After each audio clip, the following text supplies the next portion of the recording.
कि जितना संघर्ष बार एसोसिएशन कर सकती है, बार काउंसिल आपकी किसी भी लेवल पे कोई मदद नहीं कर सकती।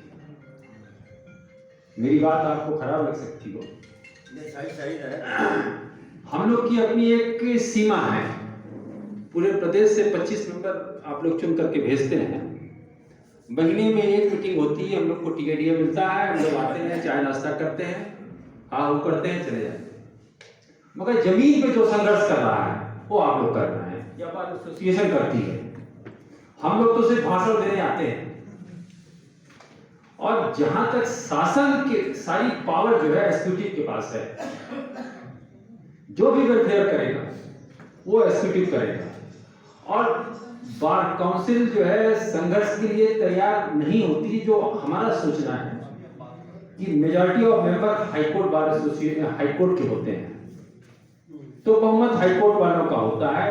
हाईकोर्ट के लोग जो है प्रशासन से और हड़ताल से बहुत पीछे भागते हैं, क्योंकि तुरंत जो है हाईकोर्ट से कंटेम्प्ट की नोटिस मिलती है कि आपको हड़ताल करने की पावर नहीं है। अभी हमारे चेयरमैन को भी हाईकोर्ट ने तलब किया था। अंबेडकर नगर जिले की तहसील थी, वहां पे हड़ताल चल रही थी, उस मुद्दे पे उनको बुलाया था, इलाहाबाद में भी बुलाया था। और उनसे उन्होंने कहा कि आप रेगुलेटरी बॉडी हैं, आप इनको कंट्रोल क्यों नहीं करते? जहां हड़ताल हो रही है वहां के अध्यक्ष और सेक्रेटरी को डिबार क्यों नहीं करते?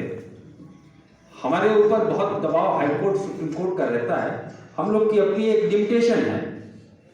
और जब 25 मेंबर होते हैं तो कोई भी चीजें जो है बहुमत से पास होती है। मान लीजिए हम बहुत आपके साथ खड़े हुए हैं, मगर वहां पे आपकी बात को हाउस को हम कन्विंस नहीं कर पा रहे हैं, तो वो सफल नहीं होगा। तो हमारा मानना है कि अगर वेलफेयर की स्कीमें जो लागू करने की शक्ति है, वो विधायक एमपी को घेराव करिए, बार एसोसिएशन करें, बार काउंसिल से उम्मीद करिएगा कि बार काउंसिल आके करेगी तो नहीं करेगी। जिसको जहां से वोट मिलता है वहां की प्रॉब्लम होगी तो वो मेंबर वहां पहुंच के जाएगा, भाषण देके चला आएगा। और हमारे पास इतने संसाधन नहीं है, क्योंकि हमारी जो पूरा सिस्टम बार काउंसिल का है, जो आप एनरोलमेंट कराते हैं उसी पैसे से चलता है। 1961 से बार काउंसिल बनी हुई है, आज तक 1 रुपए भी सरकार से अधिवक्ता हित के लिए बार काउंसिल को नहीं मिला। ये जाता है सरकार के पास, सरकार इसका हिसाब नहीं दे रही है। जब ट्रस्टी कमेटी की मीटिंग होती है तो हमारे यहां से 2 मेंबर जाते हैं और प्लस चेयरमैन। एडवोकेट जनरल उसका चेयरमैन होता है, लॉ सेक्रेटरी उसका सेक्रेटरी होता है। बड़ी मुश्किल से तो एडवोकेट जनरल मीटिंग बुलाते हैं, 3-3 4-4 महीने मीटिंग ही नहीं होती। हम लोग प्रस्ताव पास करके भेजते रहते हैं, कोई सुनवाई नहीं होती। हमारे चेयरमैन साहब तो मुख्यमंत्री से मिलने के लिए, हरिशंकर सिंह साहब जब चेयरमैन थे तो मुख्यमंत्री से मिलने के लिए बहुत कोशिश किया, मगर मुख्यमंत्री ने बार काउंसिल के चेयरमैन को टाइम दिया नहीं। जो कुछ भौकाल है वो आप लोग के बीच में ही है, ये आप समझ लीजिए। और वो भी भौकाल सिर्फ इसलिए बना हुआ है कि जो हम जो है 35 की नोटिस थमा देते हैं। इसके अलावा हम भाषणबाजी करने के लिए तो ठीक है, ये कर दो वो कर दो। अतुल भाई हमारे छोटे भाई हैं, अतुल भाई से हमारी मुलाकात जो है फेसबुक में बहुत कम हुई है। हमारे यहाँ मेंबर थे पूर्व चेयरमैन अली प्रताप सिंह, उनके माध्यम से इनसे टेलीफोन से अक्सर बात हो जाती थी। कोरोना पीरियड में जो है वो ब्रेक हो गया, तो इनका भाषण हमने आज पहली बार सुना, बड़ा अच्छा लगा। ग्राउंड लेवल पे तो ऐसे लोगों की जरूरत है। मगर अगर आप ये सोचेंगे कि बार काउंसिल आपके संघर्ष में खड़ा होगा तो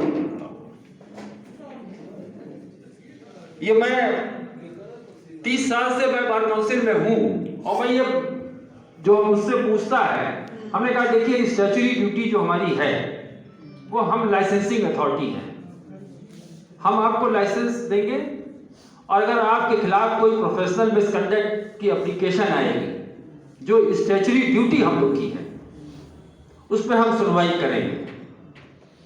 उस पर हम डिबार भी करेंगे, डिबार भी होते हैं। मगर आज तो बहुत सी ऐसी भी एप्लीकेशन आ रही है कि जैसे हर सेक्टर में गिरावट है, वैसे हर बार काउंसिल के मेंबरों में भी गिरावट है। हर तरीके के स्टाफ है और उनको चुन के हम ही लोग भेज रहे हैं। तो बहुत सी कंप्लेनें, फर्जी कंप्लेनें हैं, दुश्मनी में हैं। हम वहाँ इंटरटेन हो रही है, जो कमेटी है वो हरेस कर रही है। अब किसका नाम लिया जाए? और जो कुछ भी गलत काम हो रहा है तो उसमें कहीं ना कहीं हम सभी उसके दोषी हैं। हम जैसे लोगों को इलेक्ट करके भेजेंगे इंस्टीट्यूशन में, वैसे ही रिजल्ट मिलेगा आपको। हमारे यहाँ भी बहुत गिरावट है, उसको हम बहुत डिटेल में तो आपसे शेयर तो नहीं कर सकते, मगर जो लोग फेस करते होंगे वो लोग को मालूम है।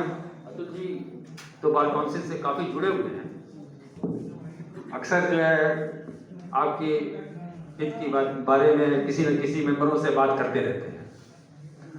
अभी मेडिकल क्लेम के बारे में इन्होंने बात किया तो मैंने इनसे हाथ जोड़ लिया कि जो मेडिकल क्लेम हम कैसे देते हैं लोगों को, वो भी मैं आपको एक्सप्लेन कर दे रहा हूँ। हम लोग जो 2000 रुपये का फॉर्म बेचते हैं, जिसकी कीमत 1 रुपये या 2 रुपये होती है, उससे हम फंड जनरेट करते हैं। वो जो फंड जनरेट होता है उसी से हम मेडिकल क्लेम देते हैं। जब तक 10,000 रुपये था तब तक तो गनीमत थी। जब से ये 25,000 हो गया तब से एप्लीकेशन की भंडार लगी हुई है। इतनी एप्लीकेशन है कि आप तय नहीं कर पाएंगे। हम आपसे जुड़े हुए हैं, बीमारी है तो आपको मिल जाएगी। तो उसमें ये होता है कि फलाने को मिल गया, फलाने को नहीं मिल गया। तो अभी अतुल जी कह रहे थे, तो अतुल जी से मैंने हाथ जोड़ा कि मैं मदद नहीं कर पाऊंगा इसमें। अतुल जी बैठे हुए हैं, तो बहुत लिमिटेड संसाधन है, उसी संसाधन में बार काउंसिल को चलाना होता है। और बार काउंसिल की फीस भी लोग शिकायत करते हैं बहुत बढ़ गई। हम लोग कहते हैं कि भाई हर स्टेट की जो फीस है उससे कंपेरिजन करिए तो हमारे यहाँ फीस बहुत कम है। तो हमारी जो रिक्वेस्ट है नई कार्यकारिणी से, कोई भी आंदोलन करिए तो ये सोच के करिए कि